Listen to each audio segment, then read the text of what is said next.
칭의에 대해서 생각하면서 은혜를 나누려고 합니다. 예수 믿고 이제 교회를 출입하시는 분들은 내가 뭐 하나님 믿고 예수 그리스도를 믿고 영접했다고 하는데 그게 뭐 우리에게 뭐 어떤 변화가 있는 건가 이렇게 그렇게 생각할 수 있는데요. 그런데 하나님이 우리를 의롭다고 여겨주시는 이거는 다른 말로 쉽게 번역하면요, 이제는 내가 너 책임질게 하는 것과 똑같습니다. 그러니까 의롭고 거룩하게 살 수 있도록 하나님이 책임지십니다. 우리가 살아가면서 하나님의 은혜 속에 이 땅을 살고 있다는 사실을 인식하며 이 칭의에 대해서 생각하면서 은혜를 나누려고 합니다. 이 성경적인 근거는 아브라함과 다윗입니다. 우리가 뭐 주일학교서부터 쭉 출입했던 분들은 아브라함, 다윗 그러면 누구나 다 익숙히 들었던 이름이고요, 잘 아는 내용인데 이제 처음 이제 교회를 출입하시는 분들은 아브라함도 생소하지만 다윗도 생소합니다. 하지만 이 두 사람이 하나님 앞에 어떻게 의롭다 여김을 입었는지 이런 것들을 생각하면서 은혜를 나누려고 합니다. 먼저 이제 아브라함에 대해서 생각할 때 아브라함도 행위로서는 하나님 앞에 의롭다 여김을 받을 만한 근거가 없다는 겁니다. 그래서 오늘 2절은 만일 아브라함이 행위로서 의롭다 하심을 받았으면 자랑할 것이 있으려니와 하나님 앞에서는 없느니라.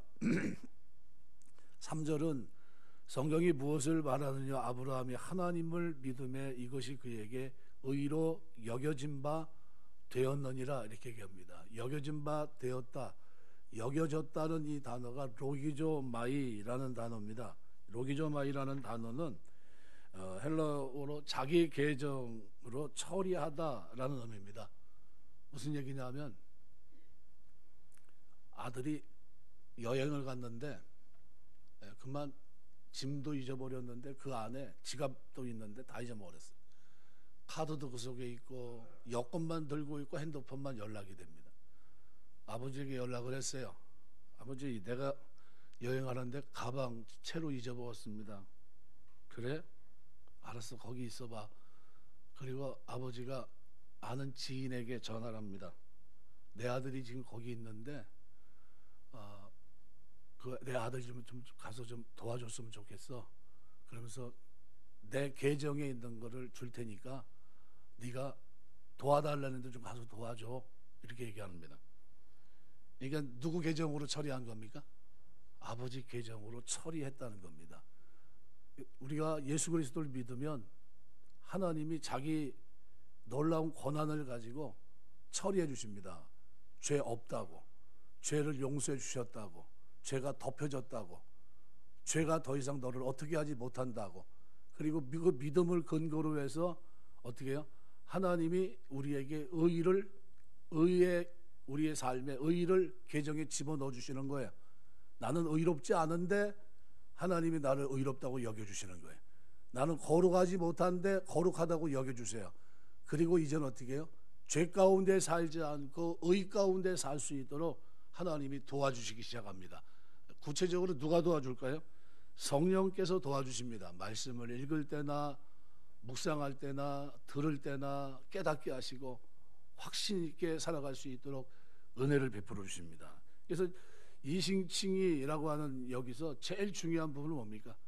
내 계정, 하나님이 자기 계정에 있는 것으로 도와주기 시작했다. 하나님이 자기 계정에 있는 것을 가지고 내 계정에 의를 집어넣고 내 인생을 책임져 주시기로 했다라는 겁니다. 여러분, 그래서 오늘 본문을 보시면 3절이 이렇게 표현합니다. 성경이 무엇을 말하느냐? 아브라함이 하나님을 믿음에 믿음이 그에게 의로 여겨진 바 되었느니라. 뭘 강조합니까? 그것이라고 하는 것은 믿음을 강조하기 위해 쓴 단어입니다. 믿음이 뭔지를 설명하고 있는 거죠. 깨우치는 겁니다. 아브라함이 하란에 살던 그에게 하나님의 은혜가 임하게 됩니다. 하나님의 은혜가 임하자 이제부터 하나님을 믿겠다는 믿음이 그에게 생겼고요. 그리고 그가 이제 어떻게 살아갑니까? 하란을 떠나 가나안 도로 갑니다. 가나안으로 움직이면서 서서히 어떻게 해요? 내가 너를 믿음의 조상으로 세울 거야 한 그대로 하나님을 믿고 움직입니다. 하나님이 처음서부터 그에게 가라고 했던 땅은 어디입니까? 가나안 땅이에요. 보여준 땅도 가나안 땅이고, 이제 결과적으로 그 가나안 땅에 아브라함이 나갑니다. 그런데 이 아브라함을 향한 이 칭의의 그럼 합법적인 근거는 도대체 어디 있는가? 하나님은 공의로우신 분입니다. 사랑과 공의가 하나님이 가지고 있는 놀라운 속성인데, 경건치 않은 자를 의롭다 하고 죄를 그냥 가려주신다면 그럼 근거가 있어야 될 거 아닙니까? 합법적인 근거. 그는 이 근거를 가지고 내가 그에게 용서해줬다는 어떤 근거가 있어야 될 거 아닙니까? 근데 하나님의 공의로우심은 그래서 하나님 스스로 범죄할 수 없는 자신의 성품 때문에 독생자를 내어주신 거죠. 이 하나님의 공의는 언제나 죄를 지나치거나 가볍게 여기지 않기 때문에 죄를 지으면 반드시 어떻게 해요? 죄에 대한 결과가 있어야 됩니다. 그것을 해결하셔야 됩니다. 공의로우신 하나님은 경건하지 않은 아브라함을 기분 내키는 대로 의롭다고 하실 수 없습니다. 그럼 하나님이 아브라함에게 그렇게 할 수 있는 법적인 근거가 뭡니까? 의롭다고 여겨주시는 근거가 뭡니까? 그 열쇠가 창세기 15장 5절 말씀에 보면 자손이라는 단어가 있는데요, 아브라함이 믿음으로 의롭다 하심을 받을 때 어떤 말씀을 그럼 믿은 것인가? 이렇게 말, 그를 이끌고 밖으로 나가 이르시되 하늘을 우러러 무뼈를 셀 수 있나 보라. 또 그에게 이르시되 내 자손이 이와 같으리라. 내 자손들이 아니라 내 자손이 이와 같으리라. 그 자손이 누굴 가리키냐 하면요, 이 땅에 오실 우리의 죄를 속량하실 예수 그리스도를 가리킵니다. 그래서 이 부분을 누가 인용하냐 하면요, 바울이 갈라디아 교회에게 편지를 보낼 때 갈라디아서 3장 16절 말씀에 보면 이렇게 표현해요. 이 약속들은 아브라함과 그 자손에게 말씀하신 것인데 여럿을 가리켜 그 자손들이라 하지 아니하시고 오직 한 사람을 가리켜 내 자손이라 하셨으니 곧 그리스도라, 이렇게 얘기해요. 하나님께서 아브라함에게 내 자손이 이와 같으리라 이 약속을 주실 때 이미 그 안에 아브라함의 자손으로 그리스도가 이 땅에 오실 것을 약속하신 겁니다. 이 믿음을 의로 여기신 거예요. 하나님은 이미 아브라함의 경건치 못함을 위해서 당신의 아들을 보내 대신 죽게 하심으로 그를 위해 속량하실 것을 예비하신 겁니다. 그러므로 하나님의 약속 안에는 그리스도께서 장차 치르실 대속의 죄값이 포함되어 있는 겁니다. 따라서 아브라함이 여호와를 믿으니라고 할 때에는 바로 이 약속을 하시는 여호와를 믿은 겁니다. 독생자를 주시겠다는 약속이죠. 그리스도가 오셔서 이 죄 문제를 해결하시고 속량하실 것이라는 믿음이죠. 그 약속 안에는 그리스도를 통해 죄인을 의롭다 하시는 하나님이 계시는 겁니다. 그래서 칭의는 이미 창세기 15장서부터 이미 어떻게 해요? 이미 계획이 되어 있었습니다. 15장 6절은 일신칭의 내용을 정확하게 담고 있습니다. 그래서 뭐라고 표현하냐 하면 아브라함이 여호와를 믿으니 여호와께서 이를 그의 의로 여기시고, 성경은 아브라함이 믿으니 이것을 그의 의로 여기셨다. 그가 믿으니까 하나님이 의를 자기 계정에서 집어넣어 주셨다는 겁니다. 지난날에 나는 뭔데요? 죄인인데. 그런데 하나님이 모든 경건치 않고, 그래서 오늘 5절 보시면 이를 아니할지라도 경건치 아니한 자를 의롭다 하시는 이를 믿는 자에게는 그의 믿음을 의로 여기신다, 이렇게 표현해요.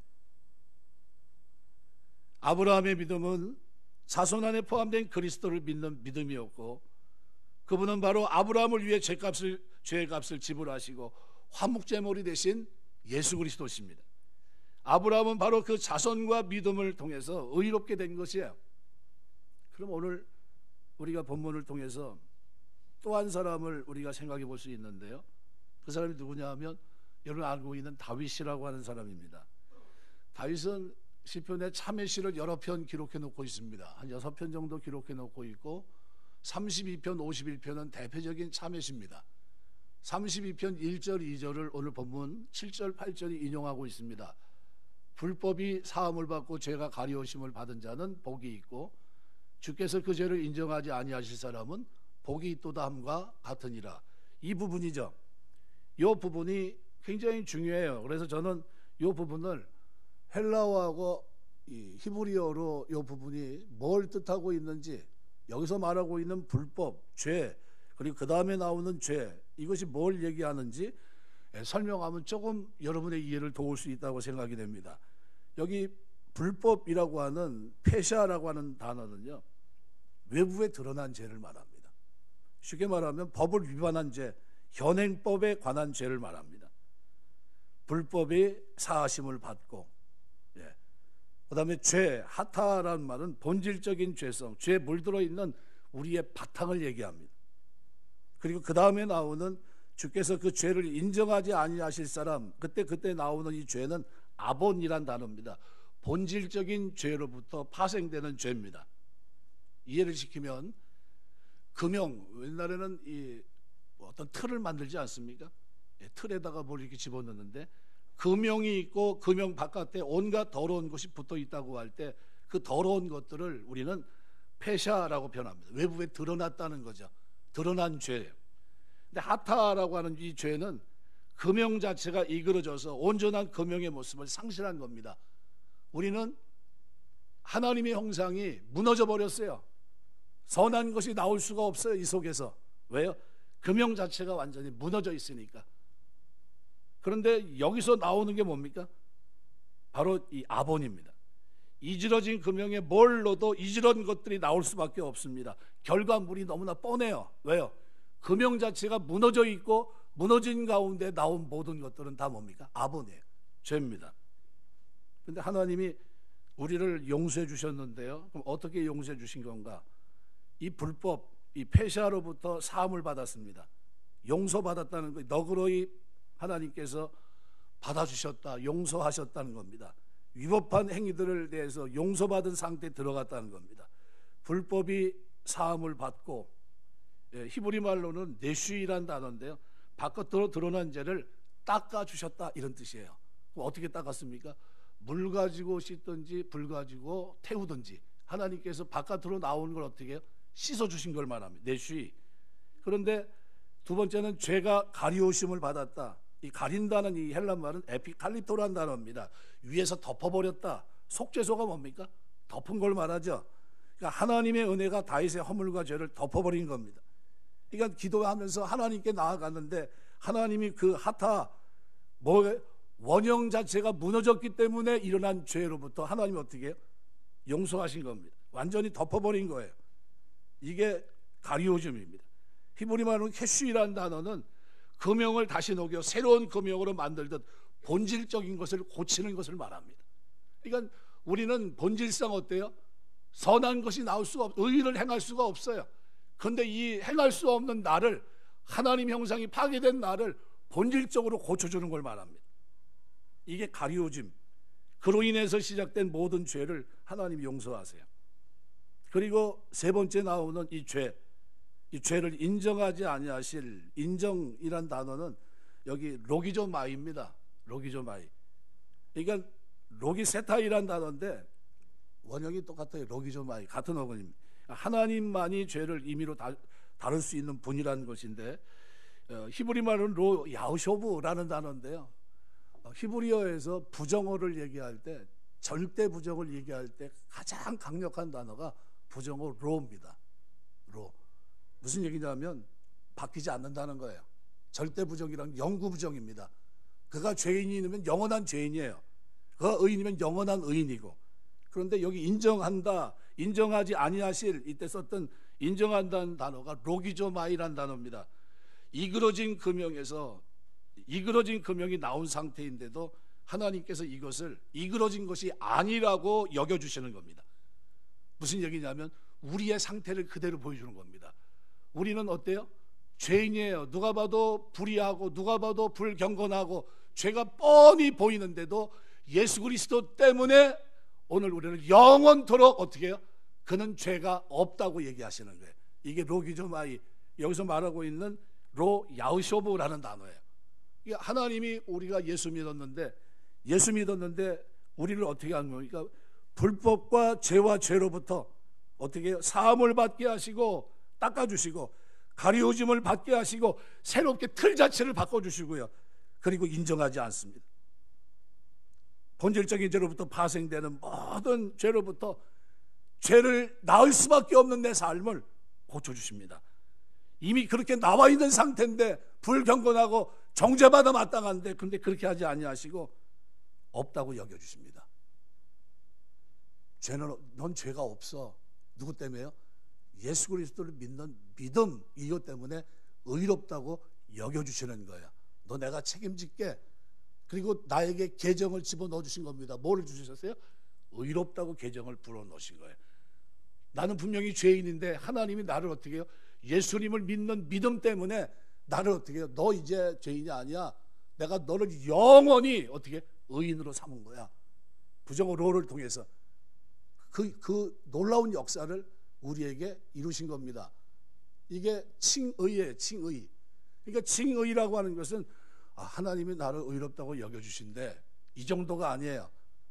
이거는 로마 시대로 얘기하면요, 노예가 종됐던 사람이 마치 주인이 될 수 있을까요? 간혹 있습니다. 배너에 나오는 주인공도 그런 경우죠. 노예로 전락했다가 주인의 총애를 받으면서 주인의 인장반지를 끼면서 주인이 되지 않습니까? 오늘 우리가 죄의 종이었던 우리가 의의 종으로 하나님의 자녀가 되고 아들로 입양이 된 겁니다. 그래서 그 은혜 속에서 이제는 어떻게 해요? 하나님과 관계를 맺는 데 있어서 화목한 자가 되었고 하나님 앞에 의롭다고 여김을 받는 자가 됐어요. 왜 그렇게 됐습니까? 예수 그리스도를 믿는 믿음을 가지고 하나님이 내 삶에 의라고 하는 계정으로 이제는 내 인생을 책임지기 시작하신 겁니다. 여러분의 삶에 이런 은혜가 있는 거예요. 그러면 가만히 생각해 보세요.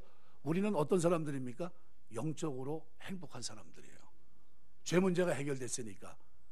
예수 믿고 뭐가 가장 큰 행복이냐면요, 이 죄사함 받은 것이 행복이에요. 여러분의 이 행복이 여러분의 삶의 질을 바꾸는 겁니다. 왜요?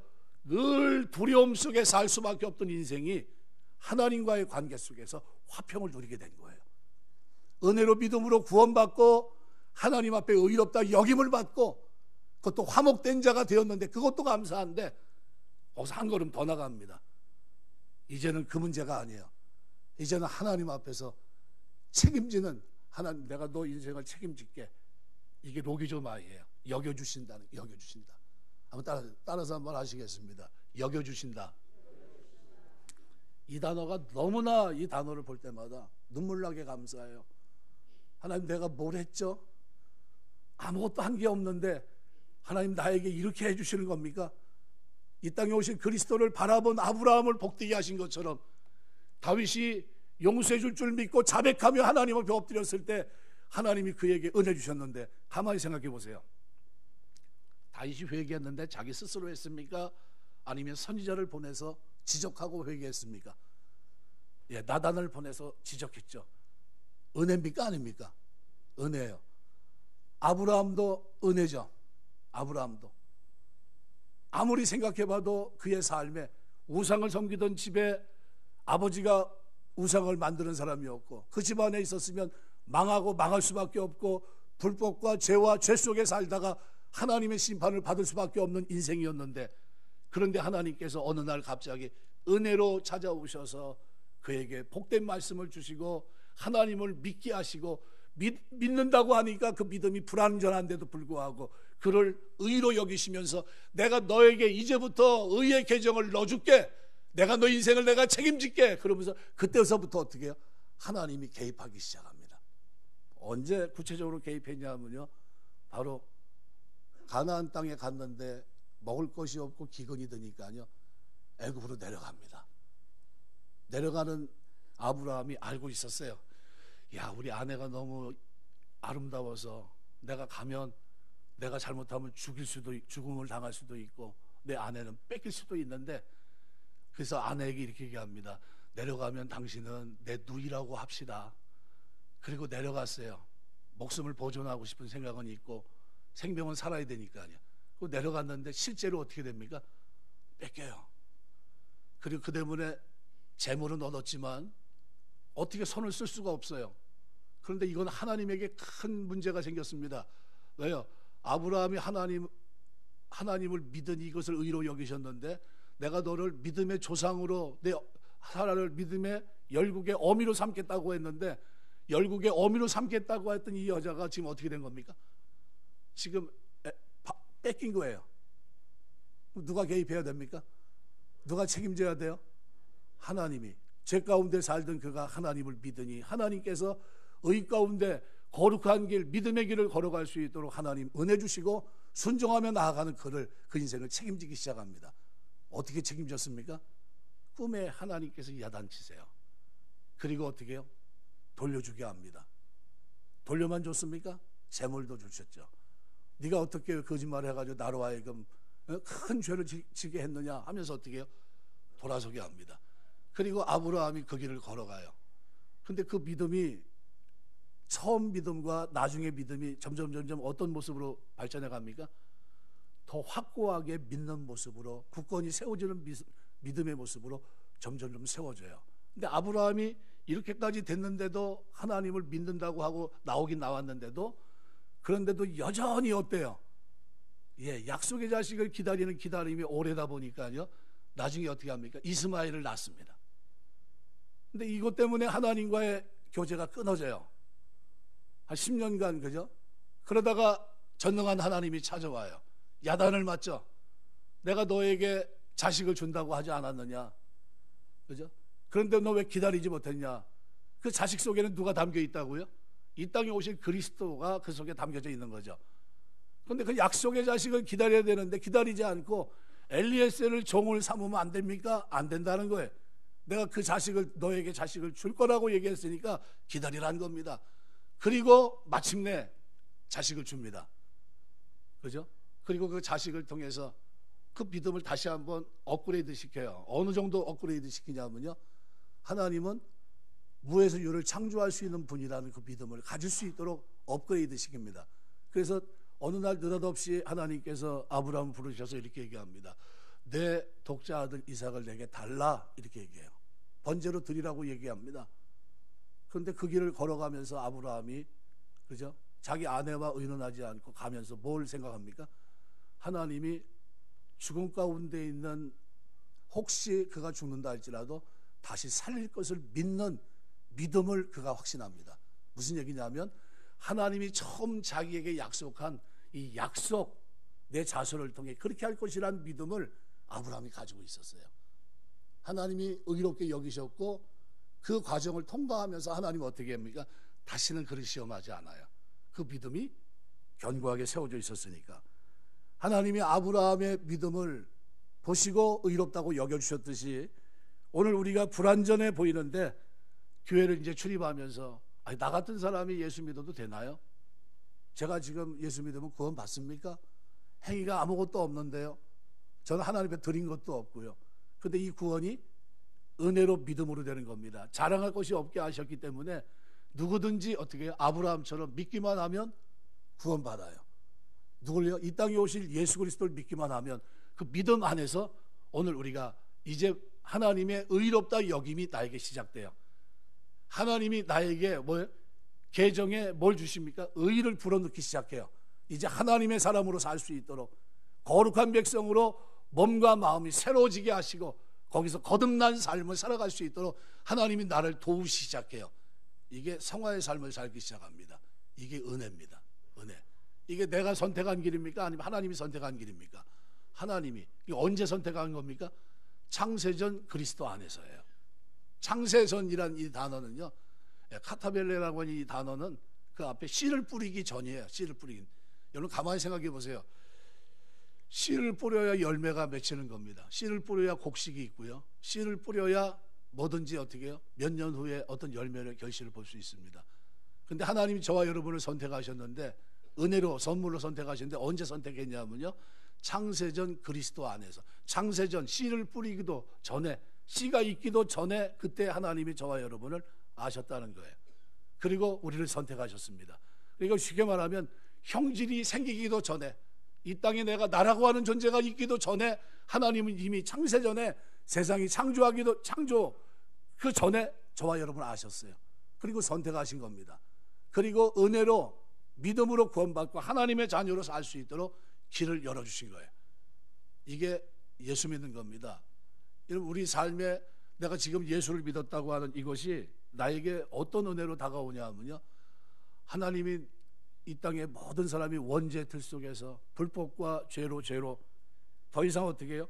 사함받지 못하고 하나님이 용서를 받지 못하고 하나님 앞에 너는 영원한 죄인이라는 정죄 속에서 영원한 진노의 심판을 받아야 될 그 자리에서 이제는 어떻게 해요? 돌이켜 새로운 생명의 자리로 옮겨진 겁니다.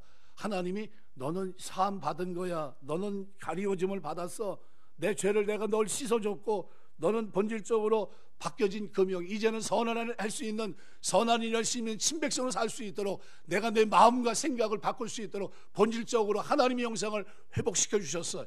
그리고 또 뭐 한 겁니까? 이제 내 죄를 내가 더 이상 인정하지 않아. 너는 이제 영원한 의인이야. 내가 영원한 의인으로 사망에서 생명으로 옮겨놨어. 이 일을 우리가 어떻게 해요? 예수 그리스도를 믿는 믿음 안에서 이 일을 이루신 겁니다. 우리 신앙생활 하면서 힘있게 신앙생활 하시길 주의 이름으로 축원합니다. 앞으로 신앙생활 잘하면 용서받는 겁니까? 아니면 이미 용서받은 겁니까?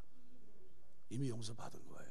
내가 그리스도를 믿으면 하나님이 나를 의롭다고 여겨주시고 그 하나님의 계정이, 그 책임이 내 삶에 곳곳에 내 영혼과 내 육체와 내 살아가는 삶 속에 구체적으로 드러나기 시작하는 겁니다.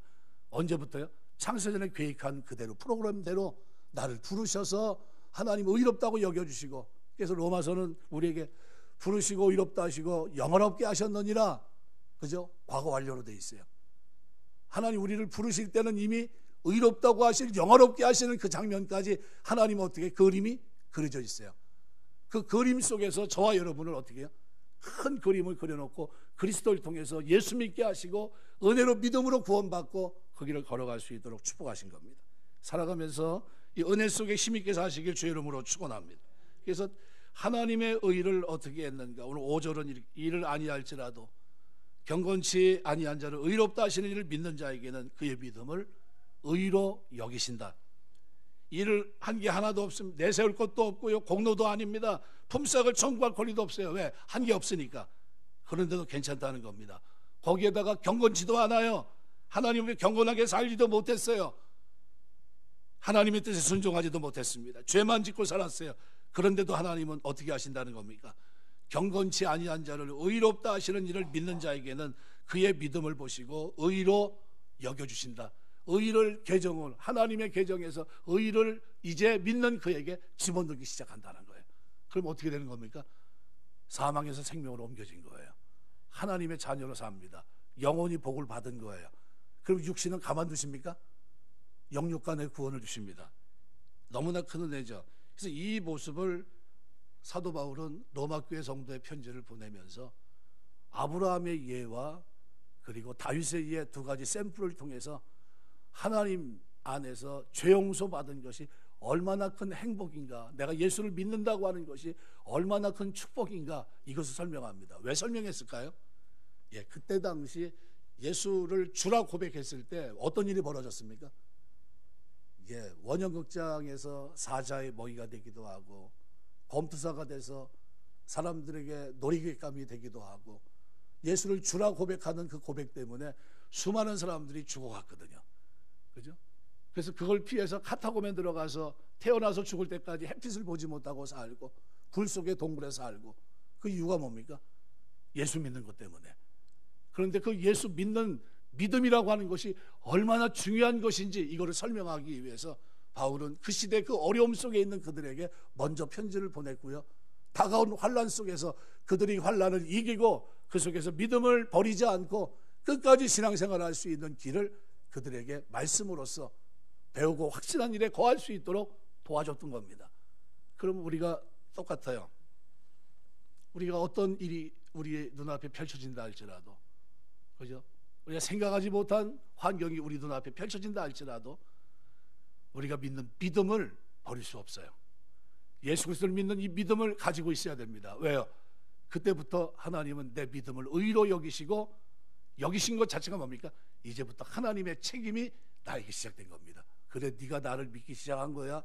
네가 이제 애굽에서 발걸음을 가나안으로 옮긴 거야? 그래, 그러면 내가 너를 책임질게. 너 그리스도를 믿는 믿음 안에서 내가 너에게 자식을 줄 거야. 그리고 그 믿음을 가지고 살 수 있도록, 승리할 수 있도록 인생의 여정 속에 역사하신 겁니다. 말씀을 맺겠습니다. 아브라함이 누렸던 이 복, 다윗이 누렸던 복, 이것은 예수 그리스도 안에서 오늘 우리가 누리는 복입니다. 대충 누릴 복이 아니에요. 너무나도 큰 복입니다. 양자가 된다. 하나님의 아들로 입양이 된 겁니다. 어떤 사람이 입양이 됩니까? 죄 문제가 해결돼야 입양이 되는 거예요. 그리고 하나님을 향해서 감히 우리 입으로 뭐라고 부릅니까? 아바, 아버지라 부르게 되었느니라. 사도 바울이 가장 감격한 단어가 뭡니까? 하나님을 향해서 내가 아버지라 부르게 됐구나, 내가 하나님의 아들이 됐구나, 하나님이 나를 양자로 입양했구나, 나를 입양하기 위해서 그리스도께서 나를 속량하신 겁니다. 이 죄 문제를 해결하신 거예요. 모든 불법과 죄로부터 씻어주시고 덮어주시고 죄 없다 하시며 의롭다 여겨주시고 책임지시는 이 책임의 역사가 그리스도 안에서 이미 시작된 거예요. 그리고 오고 오는 시대에 수많은 사람들이 예수를 믿으면 하나님이 이 사람들을 어떻게 해요? 이 복된 자리로 그들을 이끌어 가십니다. 책임지는 거예요. 여러분, 한 사람이 한 사람을 책임지고 사는 게 얼마나 어렵습니까?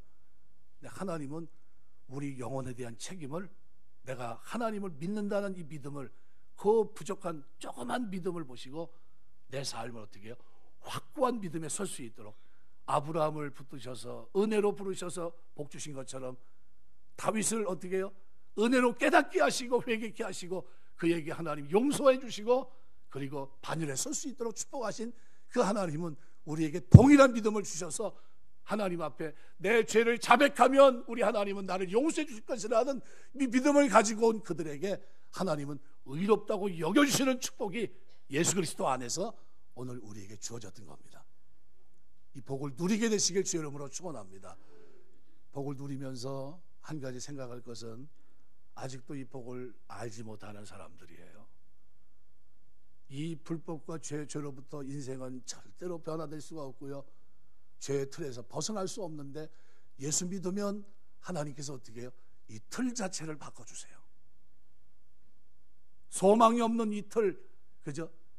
하나님 형상이 파괴됐던 이 틀이 그리스도로 말미암아 회복이 됩니다.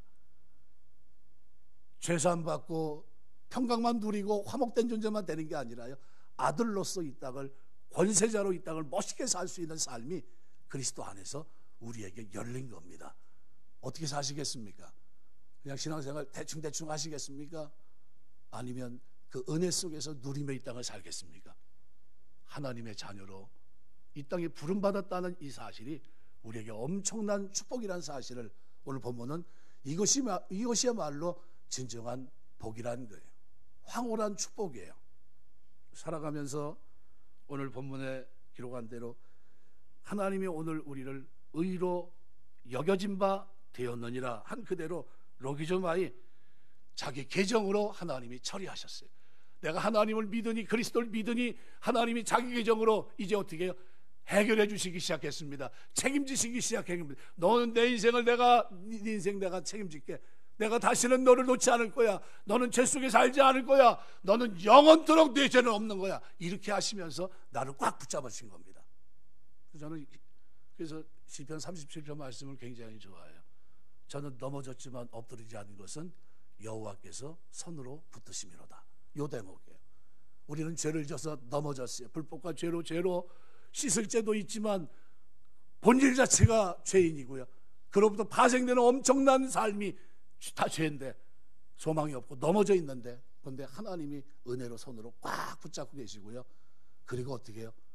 내팽개치지 않으세요. 그리고 우리에게 이렇게 얘기합니다. 예수 그리스도 앞에 자백하면 용서할 거야. 그리고 내 죄는 다 용서받아. 이제 하나님 백성으로 살 수 있어. 그 길을 우리에게 열어주신 겁니다.